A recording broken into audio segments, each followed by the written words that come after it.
All right. Hey, everybody. Welcome back to the Animals 2 lab. We're going to go ahead and start activity 3, which focuses on the subphylum Vertebrata and looking specifically at the class Amphibia.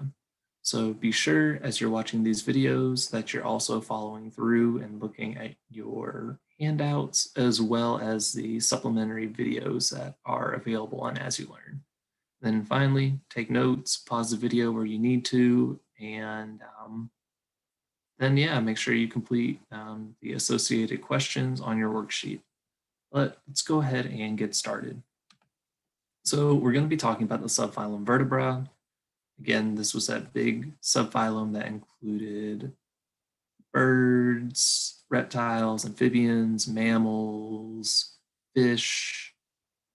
There's a variety of different organisms that are found within the subphylum, but one defining characteristic that all of these organisms share is the presence of a vertebral column, which basically is where the notochord is replaced by a series of stiffer elements, which are bones in the case of vertebrae, and they're separated by mobile joints, which are these invertible discs that are also derived from the notochord. So rather than just having a notochord, it's a further developed notochord that eventually turns into the vertebrae. But the basic chordate body plan is, again, thinking back to our lancelets, is just this notochord running the length of the organism with a hollow tube of nervous system tissue and a spinal cord above and a gastrointestinal tract below. And remember that within vertebra, this is expanded upon and instigates what's called cephalization. And cephalization is just the concentration of nervous tissues to a central location. So there's one end of the organism that has all of your nervous tissues. So if you think in a human model, all our nervous tissue is concentrated at the top of our spinal cord where we have our brain. If we compare that to a leech, it has this nervous tissue that kind of just branches out throughout the body plan. All right. So when thinking about nervous systems in the context of evolution within different organisms, we can think back to last week's lab where we had cnidarians. And remember, they kind of have that net-like, or this nerve net, basically like a net pattern across their bodies, where neurons are loosely linked to one another through that net plan through their body. And they don't actually have associative activity, rather they only have reflexes.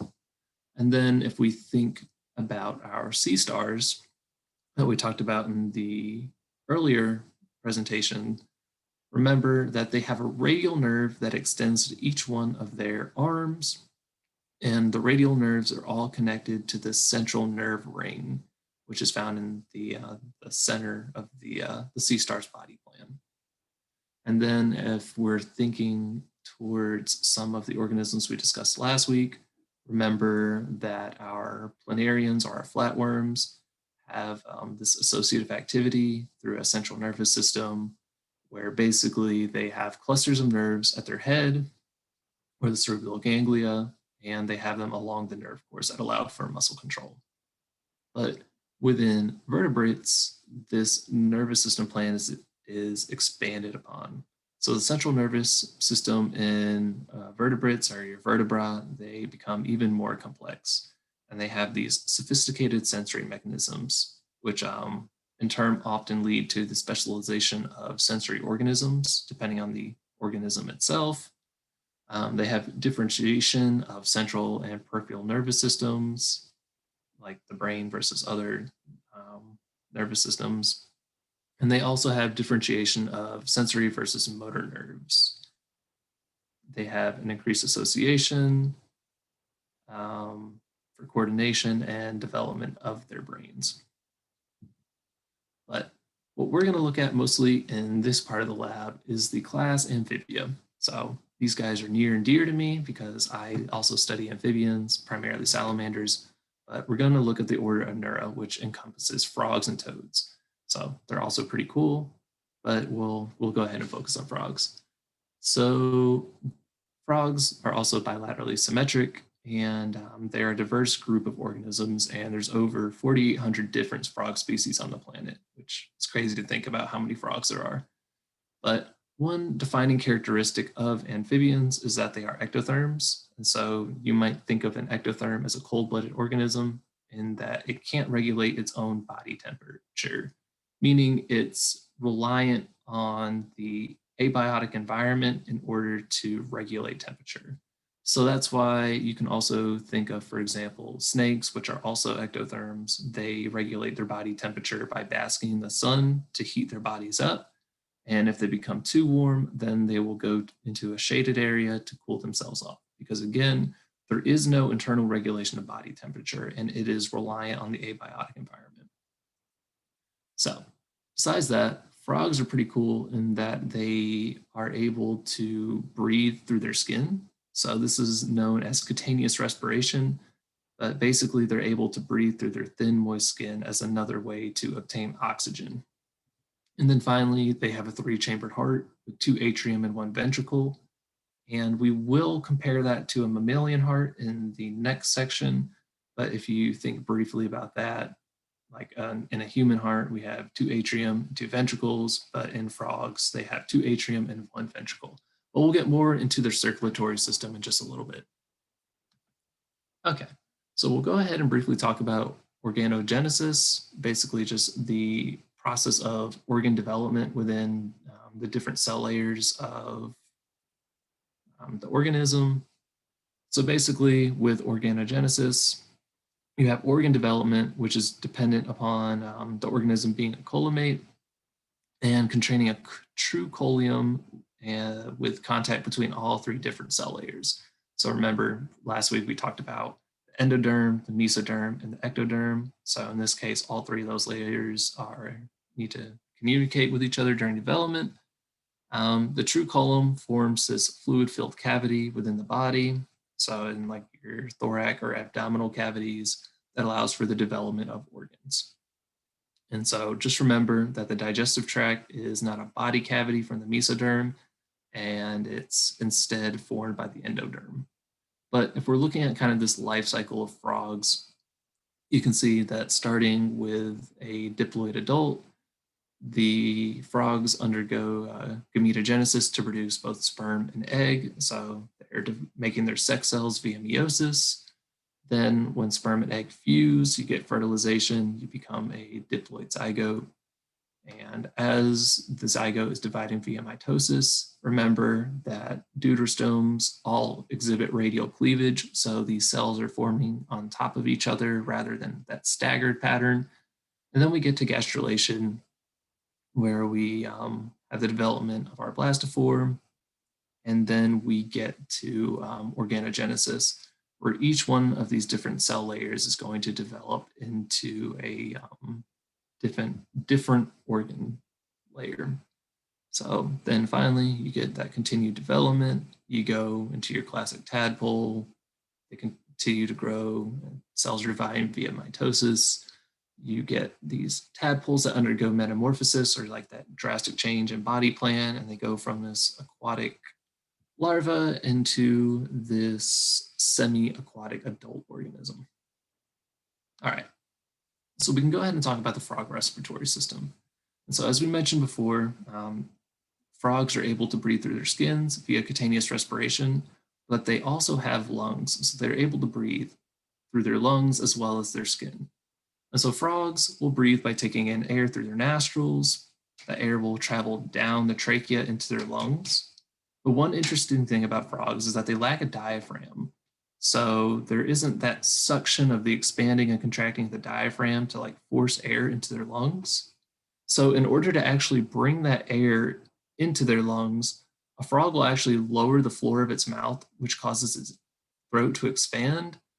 And then basically the frog will gulp down air and enlarge its mouth in order to like get air into its lungs. The nostrils will close and the air is forcibly pushed into their lungs by contraction of the floor of the mouth.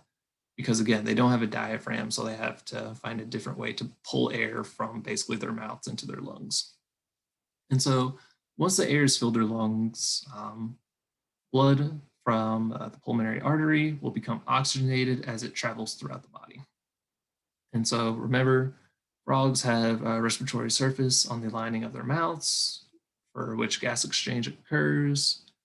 And then typically when a frog is at rest, it also does the process of cutaneous diffusion, so breathing through its skin.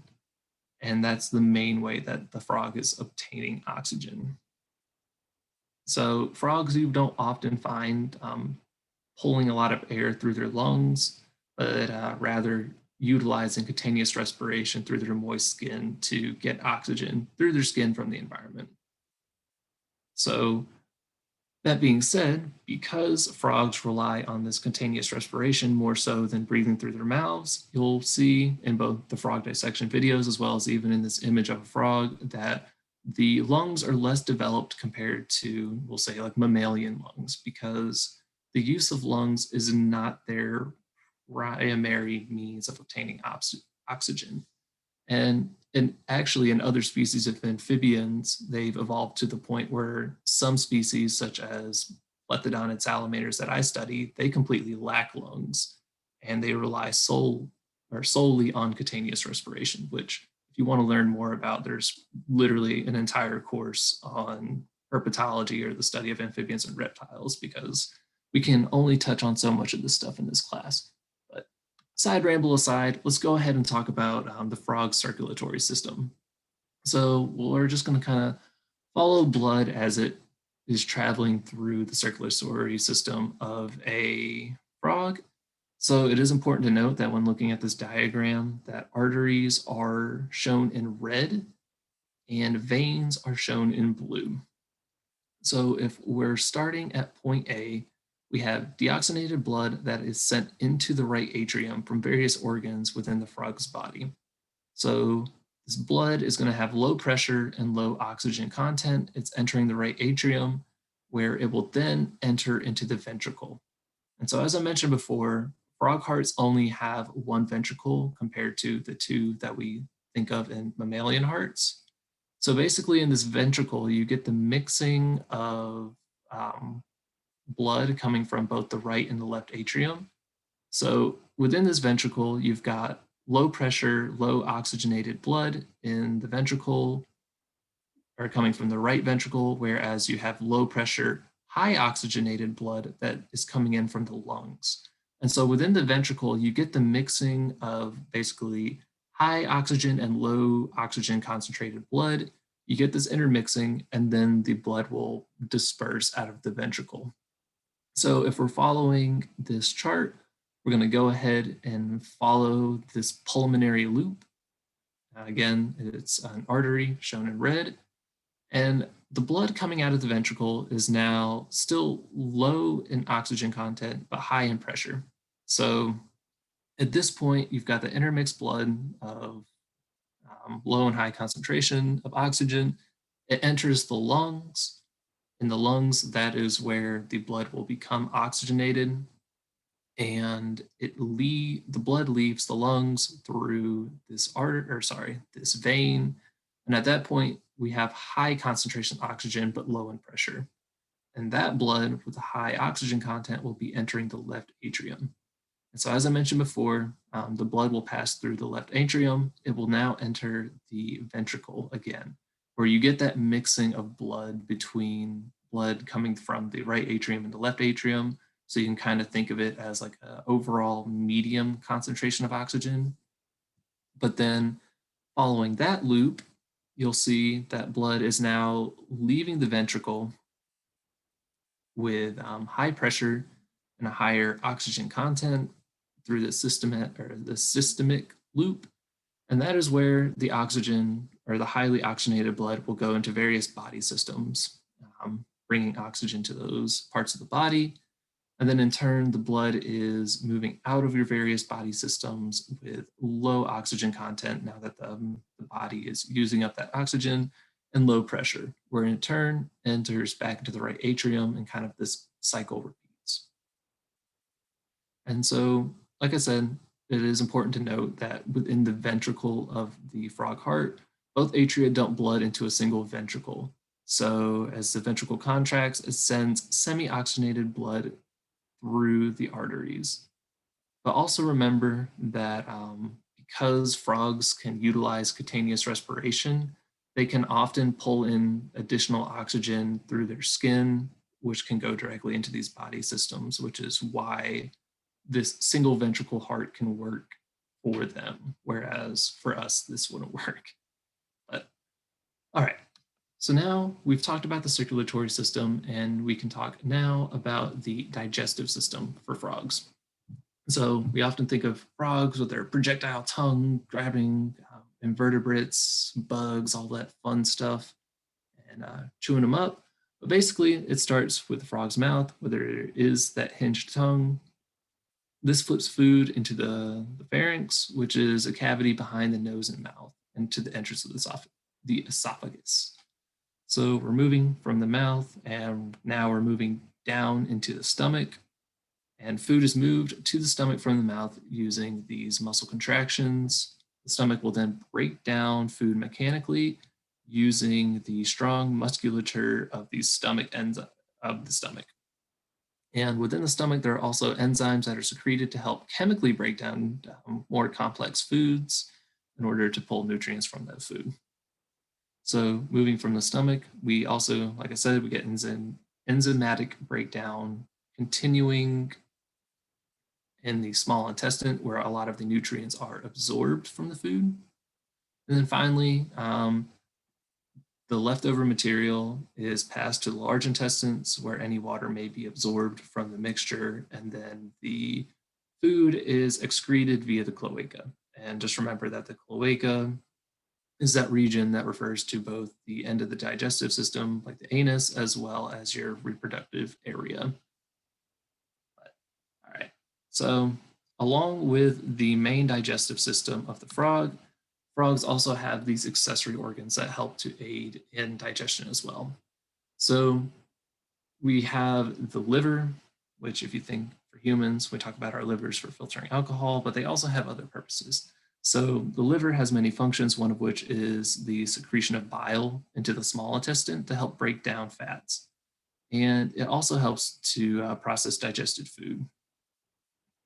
So the frog has a liver that's kind of lobed, and then directly below the liver, frogs have a gallbladder. And the gallbladder's primary function is just to store bile from the liver until it is needed by the small intestine. And then one other accessory organ of the frog digestive system is the pancreas. And so the pancreas just produces pancreatic juices that break down lipids, proteins, and carbohydrates within the stomach. And it also produces endocrine hormones like insulin that regulate digestive processes, such as sugar breakdown and the dispersal of sugar through the bloodstream. So again, there's kind of two different sets of organs. You've got your accessory organs as well as like the primary organs for the digestive system, but they all work in conjunction together to allow the frog to eat food, digest it, and pull the nutrients out of it. But all right. So one thing that we are going to do in lab this week is a virtual frog dissection. So there are videos on As You Learn that you should definitely watch before we meet for lab, so you know what's going on. Because basically, you guys are going to be walking either me or your own lab instructor through the process of dissecting a frog and identifying the different organs within the frog. So there is a great video on As You Learn to go through this, as well as these steps, which feel free to pause the video, take notes on as you've paused the video. But yeah, this will be what we'll be doing in lab. Fun stuff. So we'll definitely take a further look at the digestive system, specifically looking at the stomach of a frog next week when we do our dissection. So be sure to review the material well. And as always, if you have any questions regarding this material, feel free to reach out to either me or your own lab instructor. And I will see you guys in the next video.